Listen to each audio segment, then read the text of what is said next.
విజయేశ్వరమల్లి రూట్లో పీతలు కనిపించినాయండి. ఎంతకి ఇస్తారో అడుగుదాం రండి.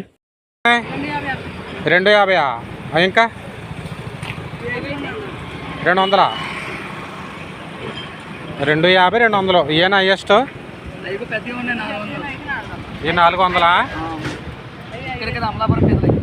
అమలాపురం పీతలా రప్పిస్తారు ఎక్కడి నుంచి అన్నానే?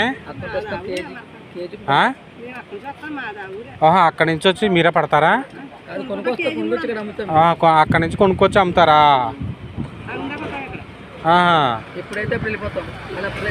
అయిపోతాయి వాళ్ళకి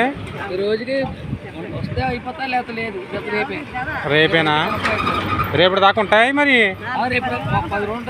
10 రోజులు ఉంటాయా? నీటిలో వేస్తే సరిపోద్దా? నీటిలో సాయంత్రం 6 కలిపి మళ్ళీ బుట్టలు పెట్టేసుకుంటే మళ్ళీ పొద్దున్న మార్నింగ్ తడపాలి. చాలా మంచి రేట్లు చెప్తున్నారండి. ఈ వీడియో మీకు నచ్చినట్లయితే లైక్ చేయండి, షేర్ చేయండి, సబ్స్క్రైబ్ చేయండి.